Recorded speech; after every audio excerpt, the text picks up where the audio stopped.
Welcome back to more. And in this week, we're going to look at the energetic process of determining the healing qualities of a plant. Now, it's known as the Doctrine of Signatures. It's the name that's commonly given to it. What do you think about your signature? What does your signature do for you? Well, it really identifies you as the unique person that you are. And so, in the same way, the Doctrine of Signatures identifies the unique characteristics that actually determine or tell us what the diva or the healing qualities of that plant are, its soul energy, and what it has to offer to humanity. So let's get started.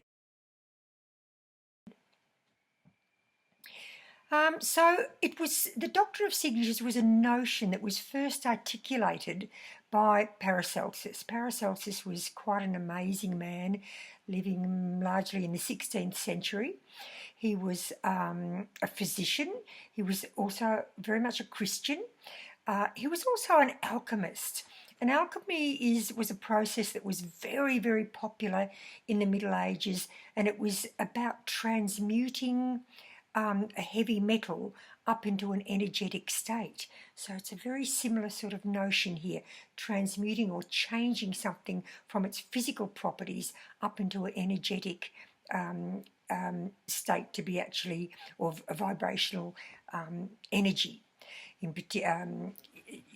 So you could say. He was also a magician. He was very controversial in his time. The story is often told that he was thrown off a cliff by a number of medicos to his death because the other medicos were very jealous of the fact that he had a huge following. That's a story. We don't know whether that's necessarily true, but it is recorded in certain documents.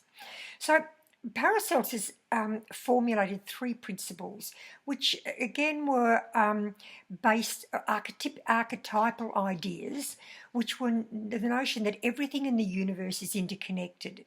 And so what the Doctrine of Correspondence talked about was that the patterns, that you could actually see which aspects were really resonantly and energetically connected to other aspects of the whole through looking at the correspondences. And those correspondences were with different forms in the world, such as between metals, minerals, body parts, planets, and animals. So, for example, there was a very clear recognition that certain organs in the body corresponded due to a pattern of energy. They corresponded with certain planets and so on. Like the kidneys are governed by Libra, the heart by Leo, and so on and so forth. And that's to do with the energetic matrix. Now, from that Doctrine of Signatures came the Doctrine of, from the Doctrine of Correspondences came the Doctrine of Signatures.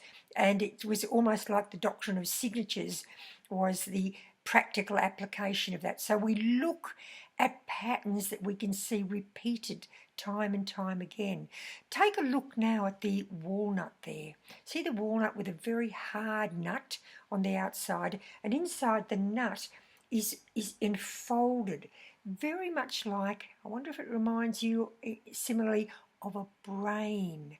In fact, it's even got two parts to the brain, exactly like our brain has, the left and the right side.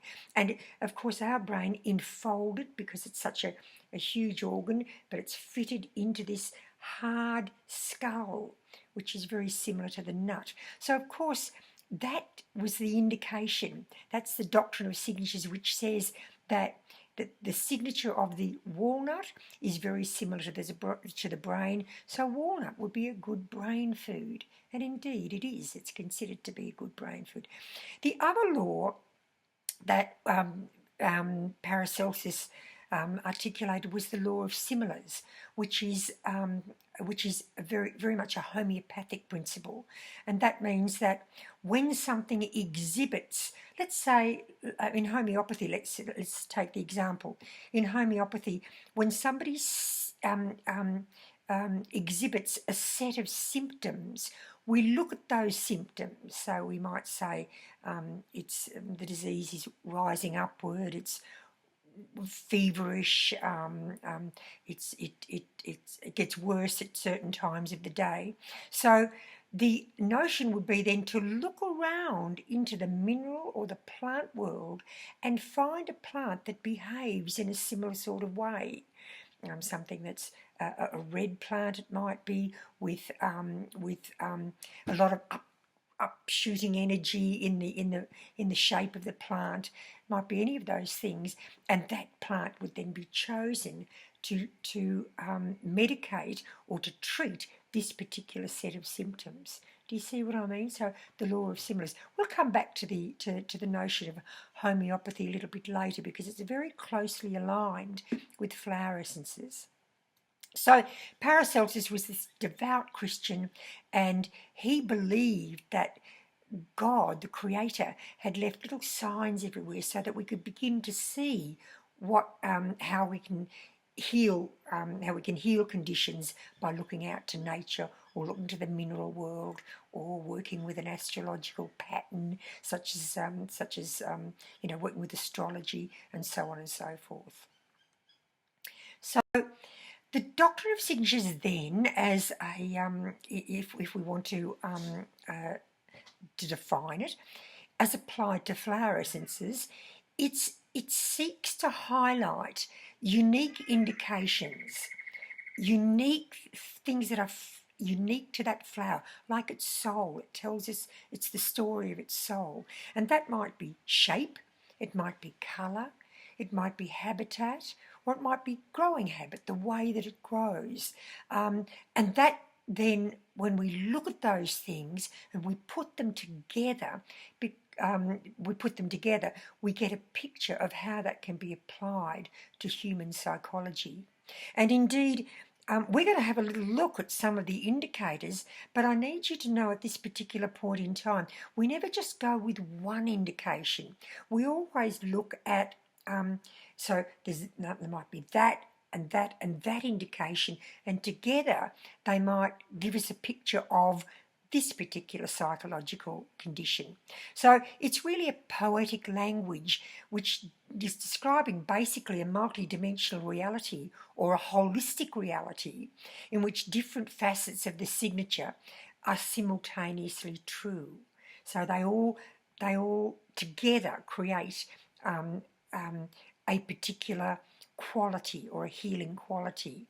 And they can't each be broken down. So broken down into its individual facets, the signatures might lose their essential ingredient. So we have to actually take the holistic concept, I'll say that again, be taken into a holistic context. And we're going to have a look at the individual qualities, as I said before, but there are always other qualities, and we'll learn about those with each flower that we look at. So the important thing with the Doctrine of Signatures is that signatures are anything that deviates from, say, the norm, or anything that deviates which actually is unique and special about that particular plant.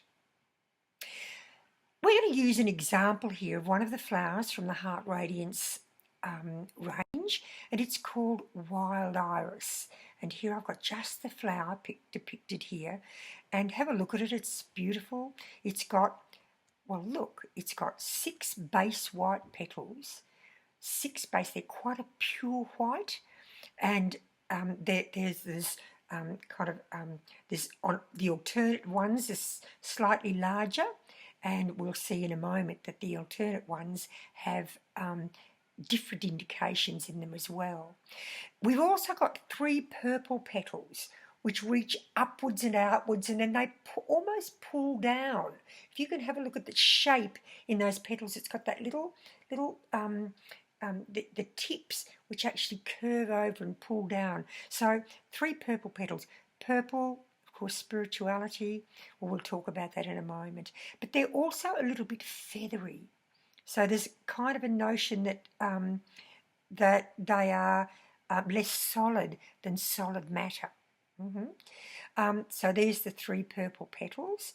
We have also an imprinted code on three of those 6 petals. So have a look at that imprinted code.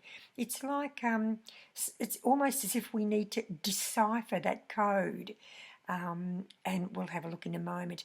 And then on the other alternate 3 white base petals, we have a gold path, which is almost like a landing pad, and then we go right into the centre. So quite clear, quite clear. And something that isn't depicted in the picture I've shown you, but the growing pattern of the wild iris stem. As each stem arises, it rises up and a flower is produced. Then that flower dies off, and then the stem continues to grow on the same stem, produces another flower. That flower dies off, and then another stem. So it's almost like upward, very much an upward energy, getting, if you like, better and better each time. That's kind of the notion of it. So let's see if we can then extrapolate those unique qualities or unique distinguishing traits of the flower into healing qualities. So the 6 base white petals. In numerology, which we actually use as an indicator, and you'll see later, 6 is the number of harmony and love. It's practically living love. It's not hearts and roses love necessarily, but it's living with loving kindness, living in your environment with loving kindness, living in your family with loving kindness, living in the world with loving kindness. It's a beautiful notion. The 3 feathered purple petals reaching upwards is very much depicting our spiritual or our energetic aspect of our being. So white is the practical, the matter side, that's the body, living in the body. Then the purple petals are almost like the energetic aspect. And what are they doing? Reaching up to heaven and bringing that beautiful information or that beautiful spiritual energy down to earth to inform our practical everyday living. It's a lovely notion. The golden path leading towards the centre on 3 base petals. It's a little bit like when we listen to our inner wisdom, then we apply our intuition to whatever decision we need to make in the world. Whatever it is that we're needing to, whether it's at work or at home, but we listen to our inner wealth rather than listening to outside of us. And that's very powerful. Or similarly, on the code, that's like decode what life is about from within yourself, because that code again leads into the centre. So decode, decipher what life is all about by studying your own self, your inner world, your own inner realm, and then you will know the world. There's an old adage that was written above the door, the lintels of temples in Egypt, and it said, "Man, know thyself, and thou knowest the world." So when we know who we are, then we can apply that knowledge, wisdom, and intuition into all of our everyday exchanges out in the world. And then again, the growing pattern on the iris, so ever evolving upwards. And we'll see that our body represents that through the chakra system. We have the chakras that move from the base chakra, and they grow upwards, and we grow in consciousness through the developmental phases of our life. We grow up into our different wisdoms that each chakra enshrines or holds. So it's a beautiful flower, and it has some very lovely and unique characteristics. So if we extrapolate that further into healing qualities, we could perhaps say it's about infusing our everyday practical life with love and confidence by balancing and harmonising our hormones, which of course are back to back with the chakras. So if this essence can balance the chakras, then it balances the hormones as well. So it's a lovely essence for where there's hormonal discordancy or chaos in our body. It assists us in tuning into our intuition and our inner wisdom and using that as our guiding light rather than looking to the world outside us to give us the clues and in the direction we should take in our life. No, we know best when we are quiet and listen to our inner wealth. And finally, helping us to balance our spiritual aspirations with our everyday reality. So making sure that we're bringing spirit into our everyday world, so that we walk our talk and that we live in harmony and peace. So that's an example of how we work with Doctrine of Signatures in a holistic context. Now we're going to just have a little look at some of the individual components that we can look at as indicators. So the first thing we're looking at is colour as a strong indicator. And there can be several ways we look at colour as an indicator. We might relate the flower colour to the chakras, to the psychological effect of colour and its symbolic meaning. I'll expound on this in a moment. The correspondence between perhaps the body shapes, between body colours and the plant. So we know black heals black. So if we might have, the inside of the womb is a beautiful velvet black. So we might use a black flower to work on the womb. We might use a purple flower to work on any stagnation that appears as a purple colour in the body. Do you get what I'm saying? So, and then we also look at how multicoloured flowers, how they interact one with another. Are they bright and vivid and they grab your attention, or are they soothing and calm, such as violets and purples and things like whites and violets, very calm and soothing flowers. So let's just extrapolate on that a little bit more. With symbolic and psychological meanings, we've got blue. And here, the particular flower that I've used as an example here is Commelina. And Commelina is kind of like an electric blue. It's shot with silver in certain sunlight. When the sun shines on it, you see silver glittering through the blue. So it's a very electric blue. And that can be related to anything such as electricity, even bioelectricity in the body, to the ethers, which is that unseen energetic connection between us all and between all living things. Could be to do with clear, like the clear of blue skies, cleanliness. Blue is a very clean colour. With distance, with water, with sky, with space, with telepathy, or with expansiveness. All of those beautiful notions might come to mind when you see a particular or unique shade of blue. Bright yellow is another colour. Oh, sorry, I beg your pardon. So we have our communicative Commelina, which is one expression of blue. Bright yellow, a very evocative colour.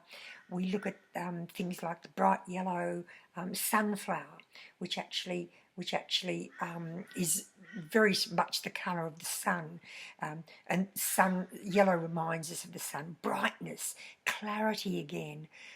Thoughts are very much related to that yellow colour. And if we think about the solar plexus, which is yellow, that is very much related to the clarity of thought, solar plexus. So nourishment as well, and we see that represented with grains too. Grains are yellow and they represent nourishment. So it can be grounding as well, and clear thinking. And we've got the beautiful grounding, clear thinking dandelion to represent that. But remember what I said to you before, there are other indications as well. And what we're going to see later on when we do each of these flower essences individually is we'll see all the Doctrine of Signatures, the indicators that come together to give us our strong healing quality. So let's have a quick look through the chakras. The first chakra, the base chakra, located at the base of the trunk, is red, and it's about survival instincts and grounding. So its psychological meaning or positive inner quality can be very vital in life. Having a positive view to health and looking after our body, that's a good base chakra. And a red flower then might actually contribute to that attribute. It might contribute to vitality. It might help us have a good look at how we're claiming health in our life, or how we're framing health and making it work for us by choosing the right foods and the right lifestyle, etc. The second chakra is orange, a beautiful, beautiful, clear, translucent orange, and it relates to the sexual organs. And psychologically, it relates to things like sexual enjoyment, like our desire to procreate, and really our capability in procreation. So we might think of an orange flower to be very powerfully indicated for sexual issues or sexual problems, such as sexual abuse, for example. The third chakra then, which is the solar plexus, is yellow, that beautiful bright yellow I spoke about before. The stomach, the liver, the gallbladder, all related to that organs, to that chakra, and it's all about, psychologically, about personal power, my sense and feeling of personal authority in my world. Am I confident in my world? And can I discipline myself to do things in the world that I need to do to make sure that I maintain my position of personal power in my own life? We're not talking about power over people, but power sharing from a personal empowerment basis. The fourth chakra, the heart chakra, the colour is green. You have a look out in nature and you'll notice that all the trees are clothed in green. And green, you notice also that like the heart and the lungs, trees in nature continually give out and receive, give out and receive. They give out oxygen and take in carbon dioxide. We take in carbon dioxide and give out oxygen. Sorry, I'll say that again. We take in oxygen and give out carbon dioxide. So there's a beautiful reciprocity of between the plant kingdom and the human kingdom. So a beautiful green flower might be to do with the heart and unconditional love, being able to give and take easily. The fifth chakra, we talked a moment before, blue, relates to the throat and the upper chest, and it's to do with knowledge and communication, because this is where the vocal cords are, this is where our ears are. So listening is a very important and crucial part of communicating. It's not just speaking, it's listening as well.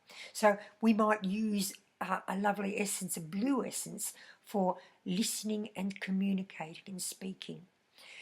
The sixth chakra, violet in colour, to do with the nose, the ears, the sinuses, and the third eye.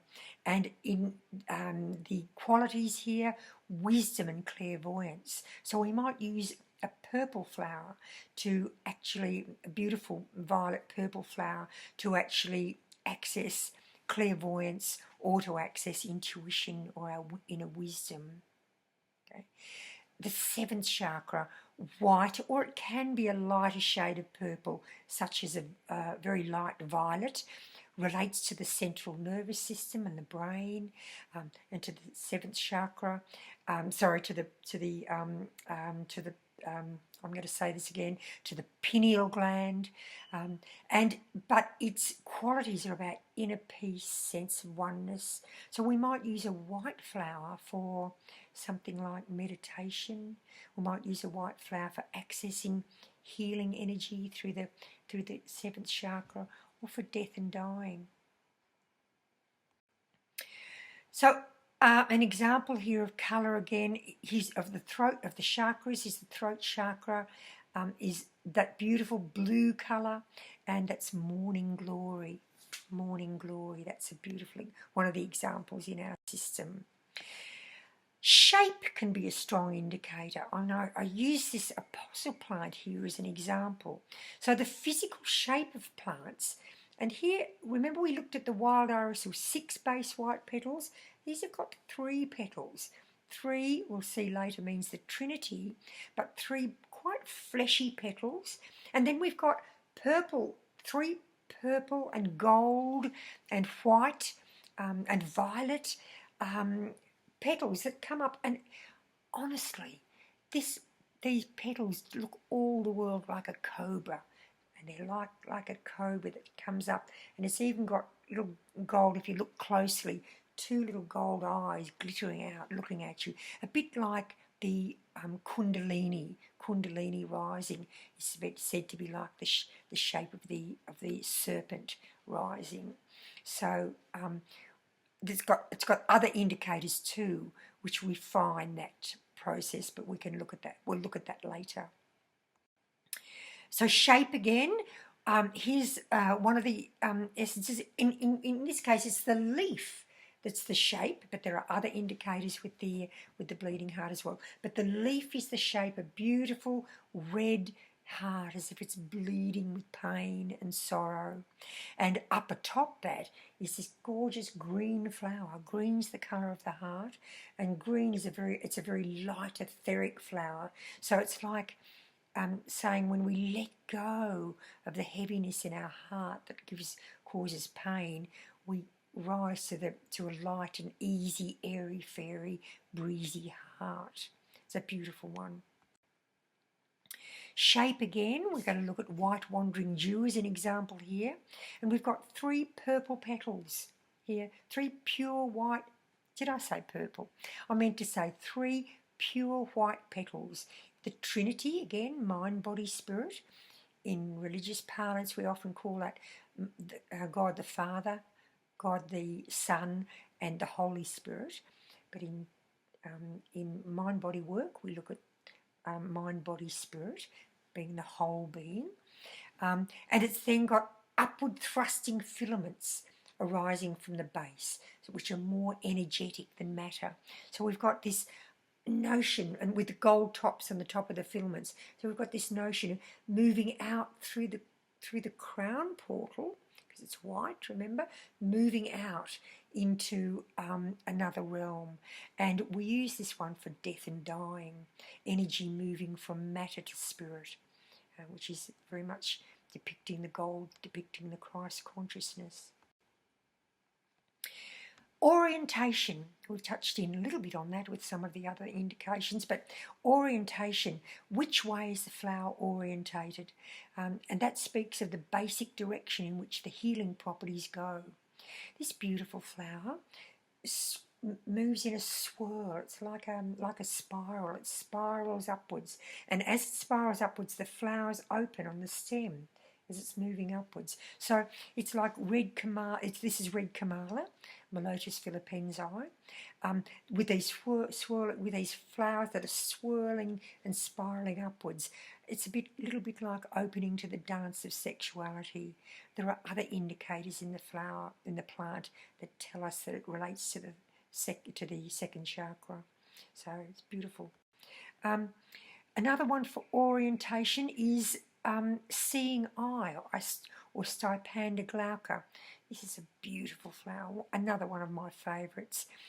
So the flowers face downwards, and not only do they face downwards, but they almost point us downwards. It's like there's a ring of light or a halo that's pointing downwards, putting the spotlight on the self, and really putting the spotlight on the inner world again, the inner realm, looking closely at how we see the world, and what attitudes do we need to expand to expand our perspective and to change our consciousness. It's a beautiful essence, this one, a great paradigm shifter. The number of petals. And here I'm going to relate back to numerology, because numerology is very much linked to to sacred geometry. Sacred geometry is known to be the underpinning energy matrix of the whole of life on Earth. So numerology is quite powerful.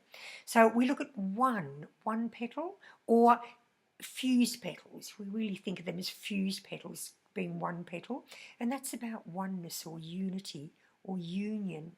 We look at two, about the primordial polarity or being in pairs, being in relationship, relating to one another, and being opposite to one another. So two-petaled flowers might represent that. Three-petal flowers, such as the non-manifest divine or the Trinity, like we spoke about before, and that can often express itself through speech and thought, the higher echelons of our holistic being. Four petals for solidarity. It always takes, we need four uprights to make a structure stable. And so a four-petal flower is going to really speak about stability and structure. And so we often have a cube-shaped flower, or we can see that too depicted in a cross that's seen in a flower. We've got the four directions, but very much again about stability. Five, always depicted as the star. Okay, so we've got the star, and the star very often is symbolised as the human being outstretched with the head, two arms and two legs. Michelangelo drew that as portrayed that as Vitruvian Man, which was the symbol of balance, pure balance. So five might be a flower that's to do with balance and finding balance. Six, spiritual union. We spoke about six before. It's about practically living love, and it's really about bringing that living love into our everyday reality. So it's about spiritual union. Seven, integration. Often we see seven-petal flowers. They have like little wing-like shapes at the top and then five petals down below. And that's almost like two wings to five human limbs or five human extremities, including the head. And so we see that as being inspired by or calling on the angelic realm. 8 petals, stable, earthy, all to do again. It's a multiple of 4, so it's all to do with stability and structure and bringing in money. In actual fact, grounding ourselves in money. So 8 can be a wonderful flower for abundance. So you get that idea? Let's move on. So blooming times. When do they bloom? Some flowers bloom at specific times of the day, and in effect they become a flower clock. Others bloom when they're ready. So that blooming, that time of blooming, can represent a change in energy throughout the day. So you might use an essence to bring about a smoothness of moving through the day. Energy increases from midnight to noon and then sinks back again from then to midnight, which is its lowest point. So you might also use one of those flowers for setting the diurnal clock for somebody who's maybe a night owl. Some flowers bloom in specific seasons, and we've got the beautiful silver wattle is an example of that, which blooms in the dead of winter when the sun is at its lowest ebb, and we see these bursts of sunlight because each little individual flower is like a sunburst. So it bursts out as if to say, come on, the sun's coming back. We're in the dead of winter now, and we can now look to seeing days lengthening and hope and optimism coming back. And then some flowers, although they don't bloom, they might change radically through the day, such as morning glory. Morning glory opens with sunrise. Sorry, I'm going to say that again. Yes, we're right. It opens with sunrise, and then it changes colour. It's commonly known as blue dawn flower. So it actually opens as a blue colour, and it changes through the day, and in the evening, and when it closes down, it's pink. So that very much to do with we can look at that as a change of energy through the day, and perhaps the getting of a beautiful rosy hue in our life as we move through the day. Morning glory has quite a number of indications, as we'll see. So aroma is another one. Sweet smells are a signature of the heart. Those beautiful sweet smells. We've got an example here in lamandra. That lamandra, it has little flowers that very much resemble a half-opened heart. And when you get your nose in, it smells exquisite, of honey cinnamon. So it's a prime essence for opening the heart, but it has other indicators which tell us how we open the heart. So we'll look at that in a moment. Aromatic smells are very cleansing, such as an example is lantana. You can smell lantana when you drive into the bush where it's very prolific as a weed. You'll smell it. It's got a very aromatic sort of smell to it, quite unique. And lantana then is used for cleansing the lungs. It's a beautiful lung cleanser. Feel might be another thing. What about feel? What does a flower feel like when it's touched? We've got the example of blue mink.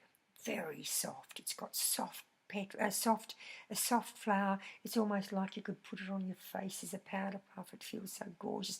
The petals are heart-shaped and soft as well. And one's drawn to want to touch it.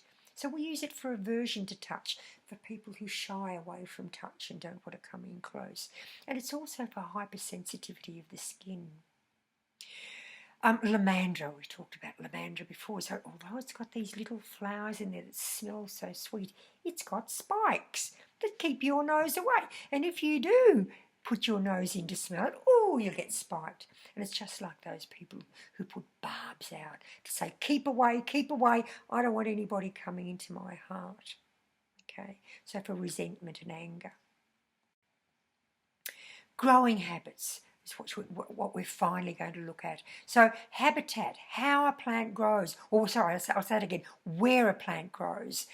So let's say plants growing on the edge of devastated areas where the growth is coming back into a healthy state again through regeneration. We've got the examples of milkweed and macaranga. I'll talk about those later on. Growing habits may have symbolic extrapolations as well. We talked about morning glory. Morning glory is a vine, and it grows up and over all other plants around it. So it can be likened to somebody who outshines all others around them. And then I'll let you think about, what does that mean? Somebody who stands all over other people to reach to the top. But at the same time, we get that colour change from blue to pink. How could we put those together? We'll have a look. I'll get you to think about that in the meantime. We'll look at it later on, though, very much in detail. Wild iris, we talked about wild iris, which flower after flower on the same stem, rising higher and higher each time, like evolution. Evolution of our consciousness as we mature too, but also as each generation gets better than the one before. So it's a beautiful generational flower. Okay, that gives you an idea of some of the things that we look at. So here's an exercise for you. Over the next little while, I want to ask you to pay attention to flowers around you and allow one to call you. That is, you'll be attracted to a flower. That's what it means when it calls you. You'll be attracted to it, and you just want to work with that flower. Have a look at it. Have a close look at it. Look at some of those individual indicators. Look at how the indications come together to create a healing quality. And then when you've done all that, you'll need time to do this. You can't just do it in 5 minutes. Take time to sit down and calm yourself and hear the plant's inner voice. Hear the inner whisper as it whispers to you and tells you what its healing qualities are. You'll hear it.